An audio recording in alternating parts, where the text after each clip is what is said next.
If you've ever been replaced by someone who didn't earn their seat, especially when that someone is your own family, this story may speak to the part of you still learning how to stand again.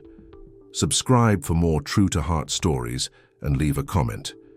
Have you ever been the one they counted out? I knew something was wrong the moment the door clicked behind me. The meeting room was too clean. No coffee stains, no scattered printouts. Just the three of them, my father, my uncle, and my younger brother.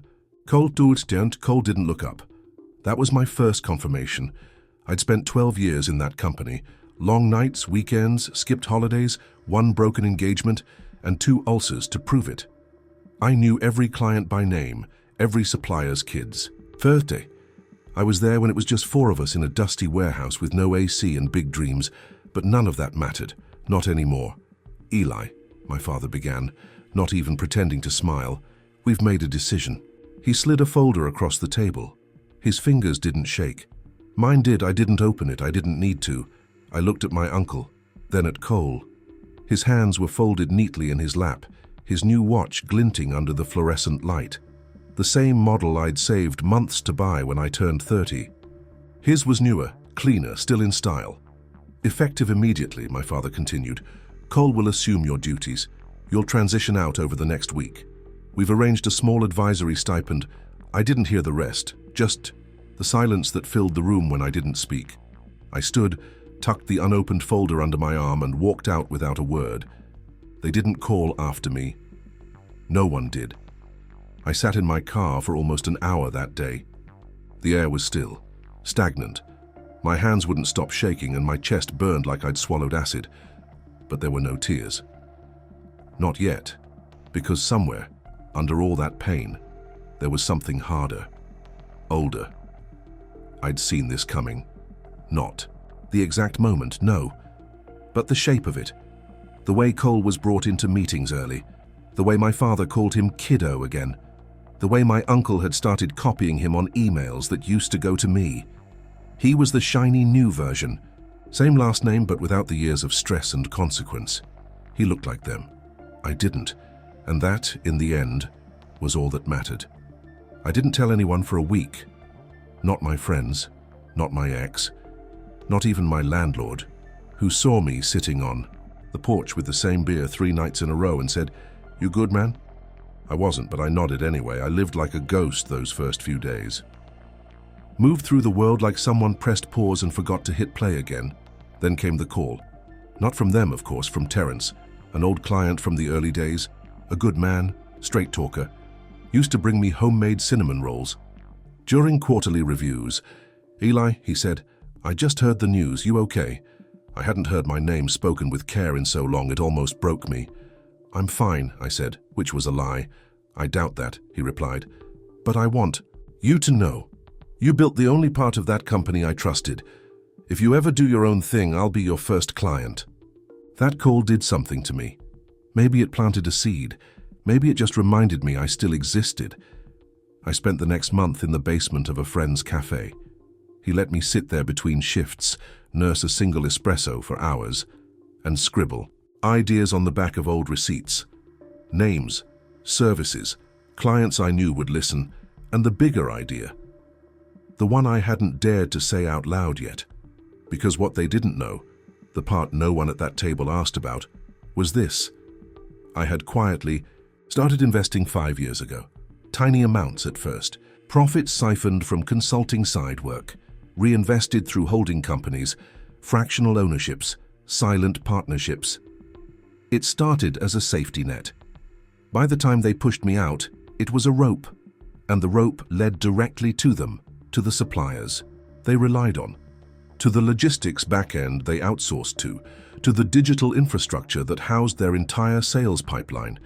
They didn't know it, but I had more leverage than they ever realized. I didn't plan to use it out of spite, but I would use it with precision, with grace, not to hurt them, but to build something stronger, something with roots they could never rip out, and I'd do it the only way I knew how, quietly. From the outside, exactly where they put me. I didn't start with a name. I didn't even start with a logo or a website. I started with a list. written by hand on the blank side of a recycled envelope. The names of people I'd served, people who once trusted me with million-dollar decisions and holiday orders, people who sent emails at 1 a.m. and knew I'd reply by 1:15.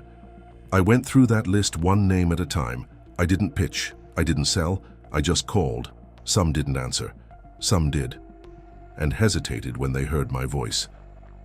One or two made awkward excuses, said they were still aligned with my family. But the ones that mattered, they listened.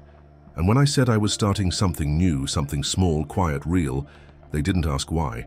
They asked where to send the first deposit. Terrence came through first, just like he said. He gave me a contract I didn't deserve and 3 months of breathing room I desperately needed. After that came Mallory, from the Midwest region. Then Victor, who had always said, "If you ever walk away, I'm walking with you." Within 6 weeks, I had 4 clients, a rented backroom office that smelled like printer toner, and a single employee, Hannah, the assistant I'd trained years ago, who called me out of nowhere one morning and said, "I don't know what you're doing, but I want in." We called it E. Gray & Coburn, E for Eli. Gray for the truth, that sometimes things aren't black or white. They just exist in the space between. We didn't advertise. We didn't make noise. We just did the work. One contract, one conversation, one quiet restoration of dignity at a time. And all the while I watched as Cole's version of the company started slipping, slowly at first. A missed deadline, a vendor complaint, a long-time client moving on for internal reasons. None of it showed on the surface. Not yet, but I saw the cracks, because I knew where to look. I'd built those walls brick by brick, and I knew what happened when you skipped the mortar. Then came the meeting with Maya. Maya had been the head of logistics for our overseas partners, brilliant, methodical, unshakable. She reached out after hearing whispers about a new boutique firm taking clients on the quiet. I met her at a diner 2 towns over, just in case anyone saw us. She wore her hair pulled back and carried a worn leather folder. No laptop, no flash. "I heard what they did," she said, without needing to say who. "It wasn't just cruel, it was stupid."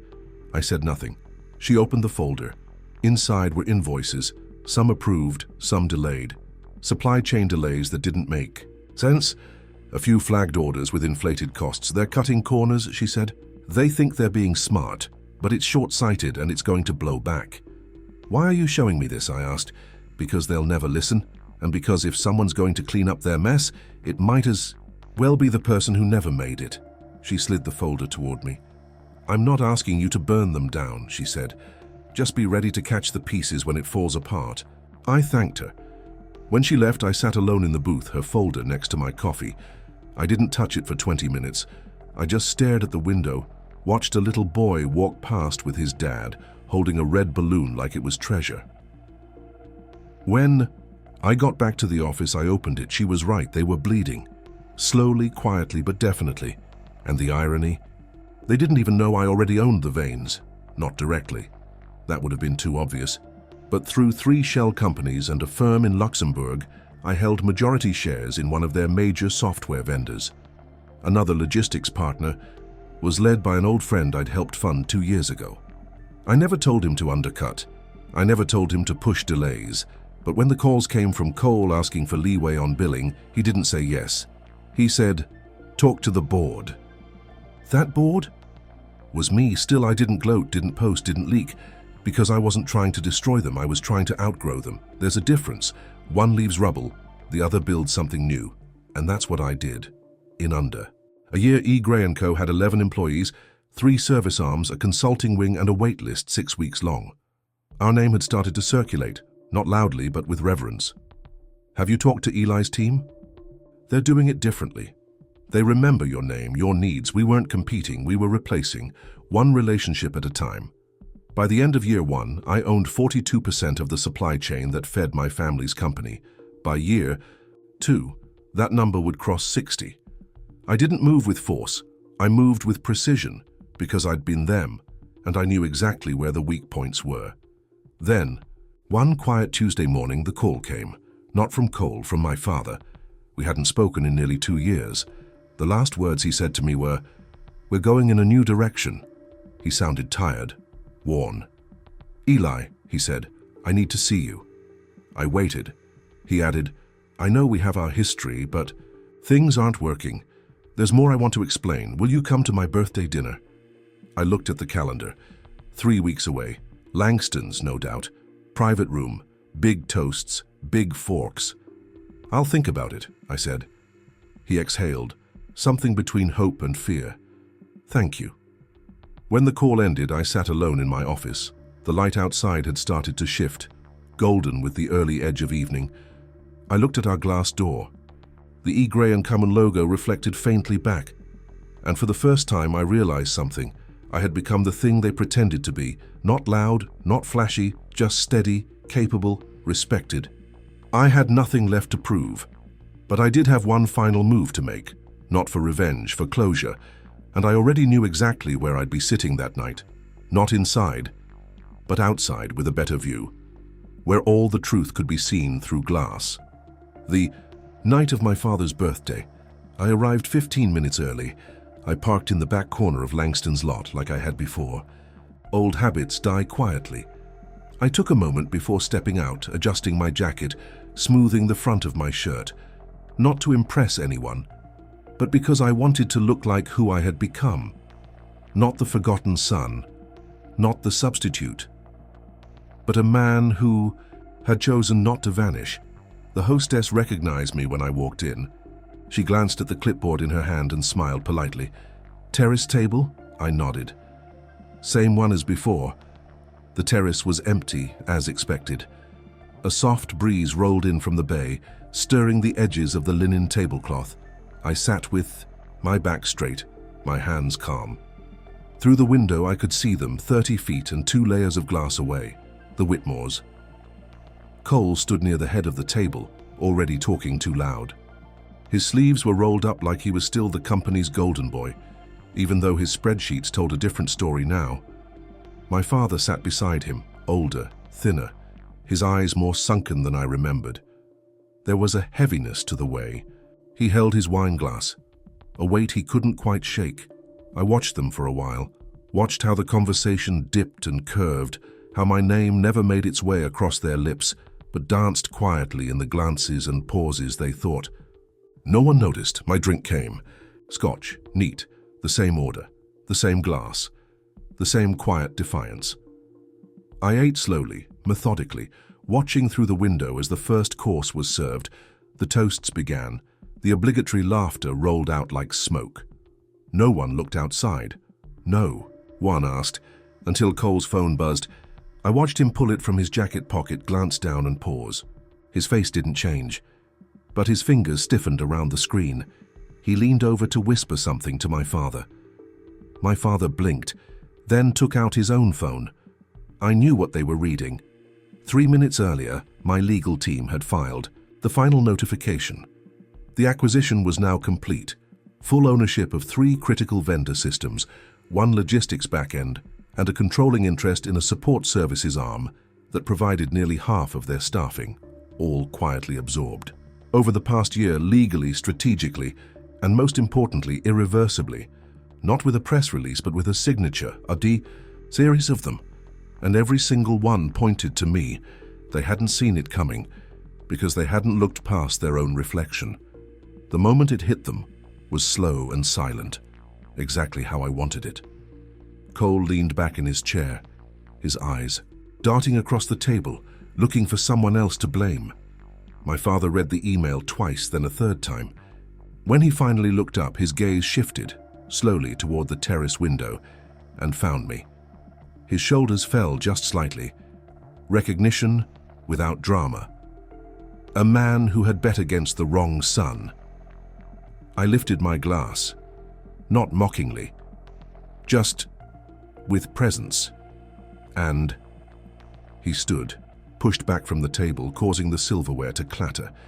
Every head turned as he crossed the room, not with power, but with weight. Cole followed behind, confused, clearly not in control for the first time in a long time. The restaurant doors opened, the night air shifted, and they walked out onto the terrace like 2 men stepping into something they didn't understand. Eli, my father said, voice soft, measured. I stayed seated. Can we talk? I gestured to the chairs across from me. You already are. They sat, not because they wanted to, because they had to. My father leaned forward, elbows on the table, hands folded. You did this. I didn't answer. He tried again. All those contracts, the systems, you've been buying them. Quietly. Didn't hide it, I said. You just weren't looking. Cole exhaled sharply like he'd been holding his breath for months. Why would you do this to us? To you? I repeated. Interesting word choice. My father closed his eyes briefly. We made mistakes. No, I corrected, my voice steady. You made choices. You chose him. You chose to remove me without conversation. You chose to believe that the company could thrive without its foundation, and now you're realizing something too late. What's that? I looked him in the eye. That I wasn't the shadow. I was the spine, Cole scoffed. So this is what revenge, a power play. I leaned back in my chair. No, this is continuity. This is making sure something survives even if its founders forget who built it. My father looked down. Do you want it? He asked. The company? We'll step back. You can take the reins. I already have, I said simply. What you're asking for now is permission to stay on board. They said nothing. I pushed a small envelope across the table. Inside was a printed letter of transition, allowing my father and Cole to remain on the advisory board in non-operational roles. No titles, no control, just names on paper. A legacy if they wanted one. My father opened it with slow fingers. His eyes lingered at the bottom of the page, where my name sat above the new title. Chief Executive Officer, Gray Whitmore Group Not. Revenge, redirection, and a name that finally told the truth. They didn't sign it. Not that night. We sat in silence as the rest of the party chattered behind the glass. Eventually, they stood. Thank you, my father said quietly, holding the envelope like something fragile. Cole didn't say anything, just stared at me a moment longer, then followed his father back into the warmth of the room where I'd once been left. Out, they looked smaller from behind the glass. I finished my drink, waved the waiter over and paid the bill for the entire party. Again, then left without saying goodbye. Because sometimes you don't need a final word, you just need them to understand. You were never the problem, you were the root. And now, you're the one who owns the ground they're standing on. I didn't go home right away. I drove instead. Past the old neighborhoods, past the warehouses we used to rent when business was still young and uncertain, back when success smelled. Like sawdust and oil and exhaustion. I passed the first client office we ever landed, a battered storefront that used to sell car batteries but had somehow believed in our pitch about integrated logistics.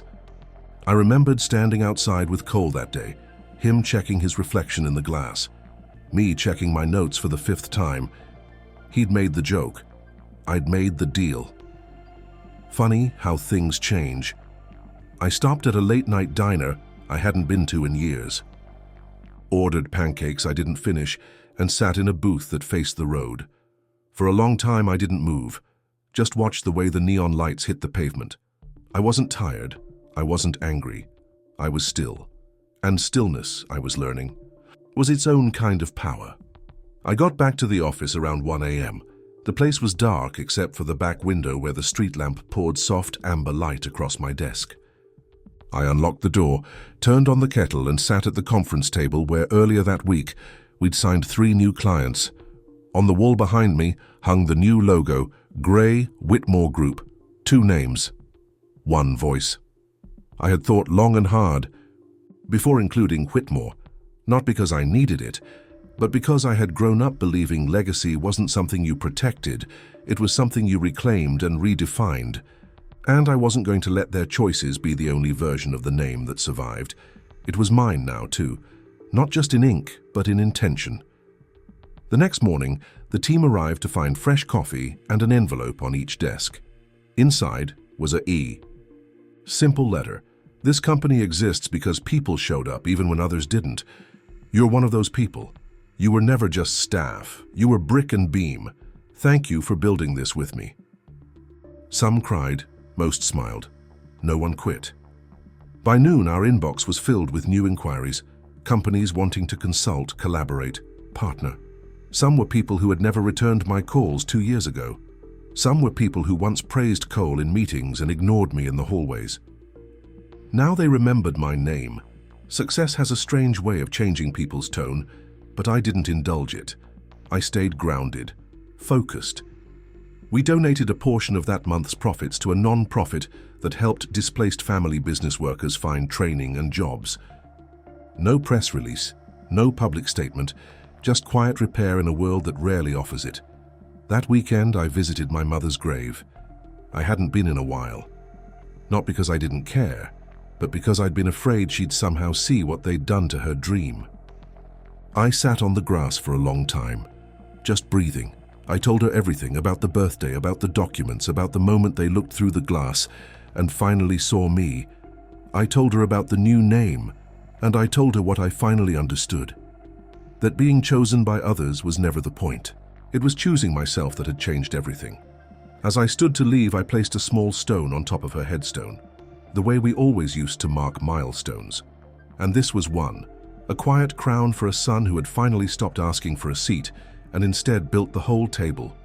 Monday morning came with the familiar buzz of life, the noise of ambition, the emails and strategy meetings and new client calls. But under all of it was a current I hadn't felt in years, not anxiety, not resentment, but freedom. One of our analysts walked into my office that afternoon, holding a report with a grin that made her look 10 years younger. "We hit the benchmark," she said. "Q3 projections exceeded by 18%. You did it." "No," I corrected gently, gesturing to the glass beyond my door. "We did it." That night I stayed late, alone again, but in a different way. I stood by the window watching the parking lot empty. Once I had sat outside this kind of building, locked out, replaced, left behind by people who didn't know how to see past a surname or a spotlight. Now I stood inside the light, and it didn't blind me. It warmed me. Outside the wind picked up, but inside the crown didn't wobble because it had never been made of gold. It had been carved from every moment I stayed quiet when I could have yelled, every contract I honored, every client I remembered by name. Every night I spent building something they could never take away, and I still wasn't done. A year passed. The calls came less frequently. No more late-night messages from Cole. No more guarded emails from my father's assistant asking if I'd be open to revisiting the board structure. No more sudden encounters in lobbies of mutual vendors or side glances at industry events. Silence at last, and not the painful kind, the kind that finally lets the wound close. Still, on the anniversary of that night, the dinner where everything quietly unraveled, I found myself back at Langston's. Same table, same terrace, same view through the glass. It had become a ritual, though no one knew but me. I didn't go to gloat. I didn't go to test how far I'd come. I went to remember who I had been, how far that version of me had to crawl, silent and bruised, just to believe again in his own voice. The hostess didn't ask questions this time. She led me to the table with a kind of reverence, placing the menu down gently as if the space held history. And it did. I ordered the scotch, ordered the grilled fish. Simple, grounding. Inside, through the window, the Whitmore family was once again gathered. Fewer guests this time, no photographers, no streamers, just a handful of familiar faces, many now faded, a few replaced with younger ones I didn't recognize. Gerald looked older still, smaller. There was a tremor in his hand as he held his glass. Cole sat beside him, face tight, jaw locked. He didn't speak much, he didn't laugh, it was quiet in there, but not peaceful.